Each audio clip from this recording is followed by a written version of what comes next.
Listen, I know Abby Lee Miller said that everyone is replaceable, but I am starting to believe that that is not true.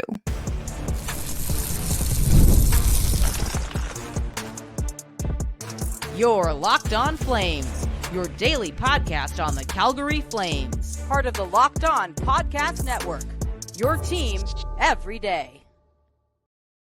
Hello, everybody, and welcome to today's episode of Locked On Flames. As always, I am your host, Jess Balmosto, and thank you so much for joining me. Today's episode is brought to you by Gametime.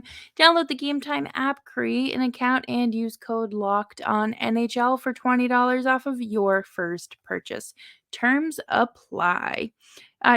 Today, we are going to be talking all about the conference finals right now. And what they have that the Flames don't, you know?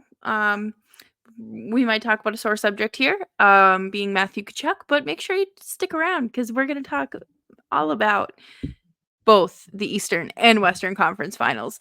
Make sure you're subscribed wherever you get your podcasts, as well as on YouTube. We are here for you Monday through Friday, 5 days a week, your team every day. It is hard to believe that I just posted episode 800 earlier this week on Thursday. Thank you all so much for being part of this show, whether you've been listening for a long time or you're just tuning in today. So let's talk about the it factor, okay? We all know that it takes a special type of team to make the playoffs and to have a deep playoff run. You need a lot. And what is it that Florida and New York have that the Flames could use? Let's just rip the Band-Aid right off. Matthew Tkachuk. Um, as I'm recording this, 4 points in 5 games. 4 points in 4 games against the Rangers. That man is constantly yapping. He is constantly in everyone's. He is the king of getting under people's skin. I also have like a semi hot take. I don't think that he is as dirty as he was in Calgary. I don't enjoy defending him anymore. I don't. But I think Sam Bennett may actually be worse. But that's neither here nor there because people will just say, "Well, he just punched Brad Marchand in the head. It's fine." Um, but you do need some physicality to win some games. Don't be like Florida and take out Jimmy Vesey at center ice. Still not really sure what that was all about. It was Alex Wenberg, I believe, at center ice, and I know Jimmy Vesey got hurt too. Jacob Trouba elbowing people in the head. Like, let's maybe not do that. That'd be neat. You obviously need to have a somewhat healthy team to compete in the Stanley Cup playoffs, but I also wanted to kind of point out that Bob has kind of just been like a fine goaltender. His numbers against Boston were not good, even though that team could not register like any shots on goal. It was tough. Tough day to be Bobrovsky, but the team that's playing in front of him held him up the whole time. So, hey, good for him. Which is a testament to show that you don't need like elite goaltending. But at the other end of the ice, you have Igor Shesterkin, who is just on another planet. I do not think he's a human being. He plays so well. I just I don't know how he does it every night because he consistently is playing out of his mind and at a level that just does not feel sustainable. But like they're in the conference finals and he is still playing so well. And yeah, he might let up like a soft goal here and there, but it's never like multiple, which is incredible. Like what is that like? And I do have to say that the power really special teams for both teams, have been phenomenal. Uh, Chris Kreider just scored a shorthanded goal here, and then Florida tied it right back up. I really appreciate teams that can go, tit for tat. I think that that's so fun, so competitive. Both teams just have this energy to them, and I feel like you have obviously have New York, who has like they won the President's Trophy. They were like the it team all season and in the postseason. And then you have Florida, who is still kind of like those pesky underdogs. And we've talked a lot about on this show what being an underdog does, and like if you convince yourself that nobody's rooting for you and everyone's rooting against you and they're saying you can't do it, like what that does to a locker room. And it's exciting. But both of those teams have such fascinating players, um, for Philip, Hedel to come back after, being, like, not skating for, like, 6 months, that's incredible. For Florida to just not, be falling apart, like, I feel like they might be held together by, like, some duct tape, but they're doing a good job. I cannot get over Shesterkin and how great of a goaltender. I really do hope someday that we get to see Dustin Wolf or another Flames goaltender play at that level or close to it, because that's like just absolutely mind blowing. And the Rangers defense does kind of confuse me. I'm not gonna lie. I really don't understand Keandre Miller and Jacob Trouba sometimes, but like go off, I guess. Um, Florida has like really good defense too, but not obviously not as good. They just have it. They have it. It's like when you're watching Disney Channel and you're like, that kid just has like that it factor. That's how I would describe it. Like Hannah Montana has the it factor.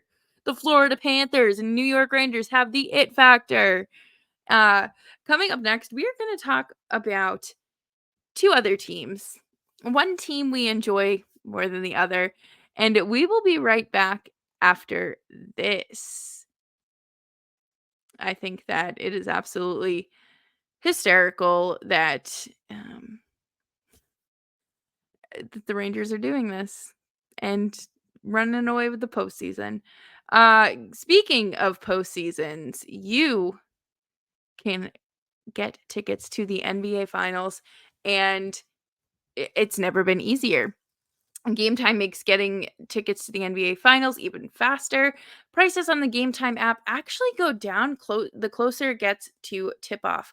With killer last-minute deals, all-in prices, view from your seats, and their lowest price guarantee, Gametime takes the guesswork out of buying NBA tickets. Not in the area for NBA games? That's fine. They have you covered for concerts, other sporting events, comedy, theater, you name it, Gametime has you covered. And with flash deals, you can save even more on in-app exclusive deals on select seats ahead of the game or event. I really appreciate Gametime's all-in pricing. That has been a huge lifesaver for me, especially when I got to see the Flames earlier this year, thanks to Gametime. Take the guesswork out of buying NBA Finals tickets with Gametime. Download the Gametime app, create an account, and use code LOCKEDONNHL for $20 off of your first purchase. Terms apply. Again, create an account and redeem code LOCKEDONNHL for $20 off of your first purchase. Download Gametime today. Last minute tickets, lowest price guaranteed.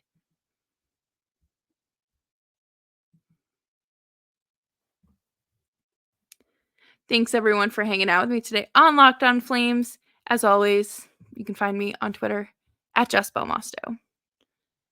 This is, of course, now is the time to talk about the Western Conference. We don't have to talk too much about Edmonton because we know what they have. They have two of the best players in the world in McDavid and Draisaitl. You Flames can't get that. And there is simply no team that could ever have this combination again. And I'm pretty confident in saying that. They have a great power play. That's why they're called the power play merchants. They are fast. They're physical. Although I do remember Blake Coleman throwing Connor McDavid up against the glass, kind of splattering him in the regular season. So I'll take it. You know, got to live for the little moments. I don't want to sit here and talk about the Oilers too much because we know who and what they are. But the Stars, you guys, the Stars are such a fascinating team. And this is coming from someone who like despised Dallas for a very long time because of the Tyler Seguin trade. Um, RIP, real ones know. Um, and I wanted nothing to do with them. They were old. Jamie Benn stunk. Th- Matt Duchene gets bought out.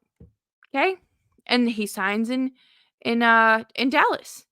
Has another great season. Tyler Seguin playing great. Jamie Benn doing all right. And then you have Jake Ottinger in that, who I need to know what his parents fed him as a child so I can have like a superstar child like that. He is just absolutely out of his mind night after night. And it's not just like those 4 or 5 players. It's Wyatt Johnston. It is Robo. It is just everyone in that lineup. You can go up and down. Their defense is stacked. Obviously, Chris Tanev right now is seen walking in a pretty like walking boot and not just like the little black like soft cast, but like the hard shell cast boot that goes up like pretty high, like above the ankle. So we'll see what that means in terms of him playing in game 5, but I just am so fascinated with this team and the way that they are built. They draft well, they make great trades, they sign really good free agents, and it's just like the perfect combination, and they have mixed that brownie batter together, and they are a Stanley Cup caliber team. I love everything that we have seen from both series. I think that Edmonton straight up struggling is hysterical. And I, of course, I know that that's just like um, karmic downfall is going to come back and get me. That's why it's attacking the Flames right now. No, but like you are watching such highly competitive hockey that it makes you hungry for your team to play better. I really like I guess there are some similarities between like all of these rosters and the Flames, of course, but I think the biggest similarity here is that you have a young goaltender in Ottinger and Wolf, right? Obviously, Wolf's a little bit younger, but he can come into his own. Kind of funny because they call him Otter, and Dustin Wolf is Wolfie. Anyways, crazy similarities there, and then you do have a roster that is made up of veterans. You got Joe Pavelski, you have Jamie Benn, Matt Duchene, Tyler Seguin, like, I'm sure Chris Tanev, like, there are guys on this team that, have been around the block a few times and know how hard it is. And I just think it's incredible. Uh, you know, Blake Coleman has won 2 Stanley Cup championships. Kadri has won a cup. Um, that's really it. But um AJ Greer was part of an NHL team that had a historic run. Um, the best team in NHL regular season history. What happened in the playoffs? We don't talk about that. But there's experience in both rosters. The Flames, like, they are just missing pieces that are so important to creating a successful team. And that's what kills me, because they are lacking speed. They are lacking young talent. They are lacking consistent defense. Players that can score 30 goals, even 25 goals consistently would be nice.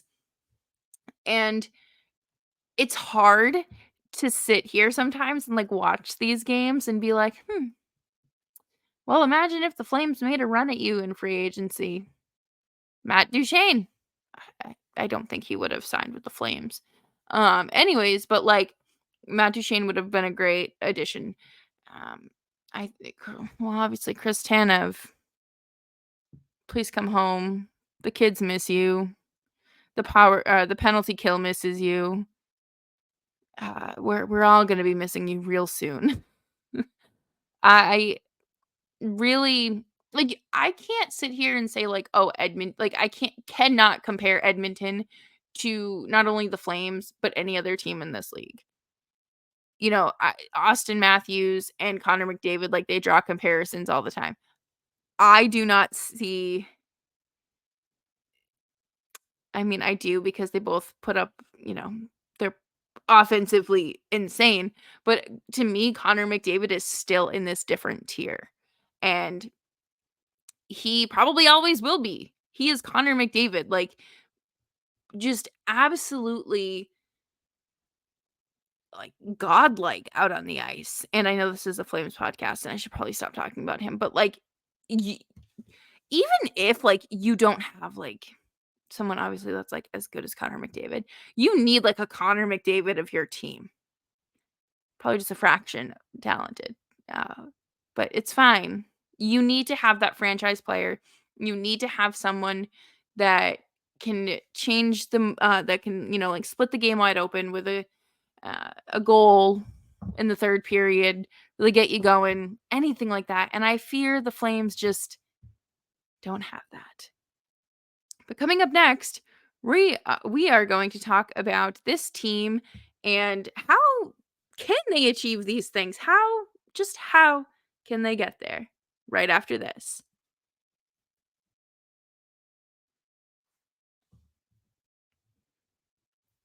Thank you, everyone, for hanging out with me today. Make sure you're following Locked On Flames wherever you get your podcasts, as well as on YouTube, and turn on your notifications. We're here for you Monday through Friday, 5 days a week. Your team every day.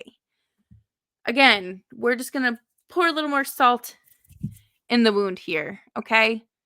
Losing Kachuk and Gaudreau kills you. It kills you. You lose your star factor. You lose 200 points right there between assists and goals, and oh, that season was so special. I think I just stayed there. I never moved on. I never left. So you don't have, like, that star power, that star quality, that attractiveness where it's like, "Oh, I could play with Matthew Tkachuk or, like, Johnny Gaudreau on the power play? Heck yeah." I also don't think anyone's running to Columbus either, but that's neither here nor there. And we know the arena kind of a problem for people. Mackenzie Weegar, I need to know exactly what he said to kind of make things happen there, because I'm just thank you, Mackenzie Weegar. I've never been to the Saddle Dome, but I'm sure all of the Flames players, current and future, greatly appreciate your efforts, especially coming in as a brand new player, making comments about the facilities. I love it. I love the audacity. That takes guts, and you need guts to be an NHL Stanley Cup winner. But no, like, and you're not winning either. Like, let's be honest. Please don't get mad at me and say I'm negative and say I have no hope in this team.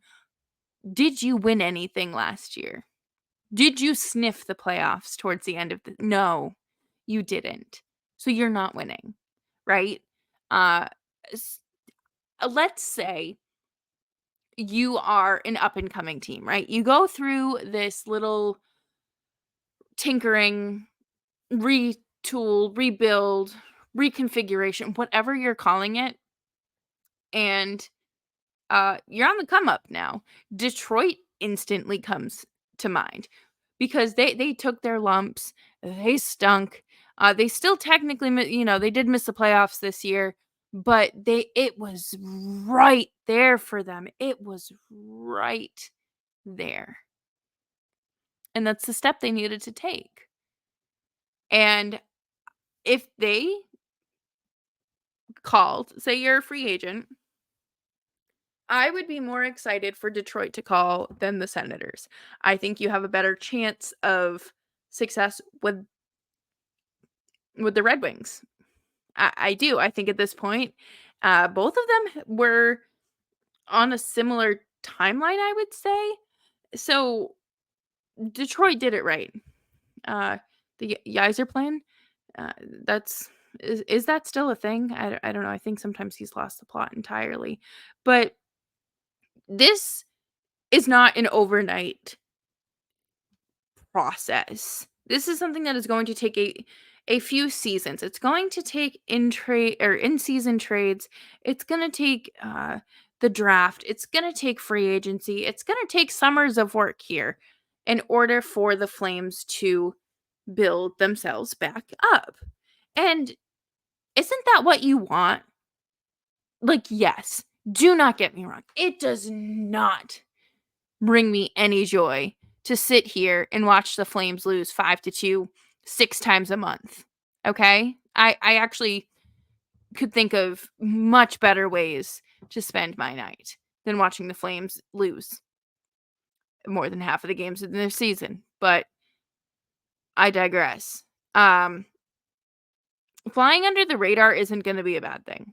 We know that they're not going to be a bottom of the barrel team like Chicago, San Jose, Columbus, Anaheim. Like, we know that that's not going to be the case. Ownership would not allow that to happen. And I also know that there are far too many talented players to let that happen. I don't. I, things still need to obviously make progress in order for me to say, like, okay, like, we're heading in the right direction. Um, and the progress isn't going to be like what we're seeing on the ice. Like, it's not going to be like 4 more wins than they had this past season. It's going to be how they tackle free agency, the kind of contracts they're giving out, uh, if they're trading players this summer and at the deadline. Like, you have to find ways to make yourself better. This team needs to get faster. They need to find ways to score more. They have to find a way to win. You aren't just going to get generational players to fall into your lap. It may occasionally happen. Like, I think the easiest one I'm thinking of is like David Pastrnak being passed over, I think, like 26 times before being drafted. That's insane to me. That is absolutely crazy. And sometimes that just hits. And if the Bruins aren't good at drafting, see 2015 for an example. And the Flames haven't been too good at drafting. So maybe luck will be on their side eventually and they will find their own David Pastrnak. I I really do think they're tearing it down. Like, they did what they needed to do when it came to trading the free agents, and we're laying the foundation. This free agency run is laying the foundation of where they need to go next. And you're not throwing 7-year contracts at players, um, like Oliver Shillington or Elias Lindholm, you know, other pending UFAs. Like, you're not doing that. Now, if Brett Pesce wants to become a Calgary Flame or Marty Necas, you know where to find us because we'll be waiting. But I just think it is really important to remember while we sit here and wait for the draft, wait for the Flames to make some moves. It's hockey.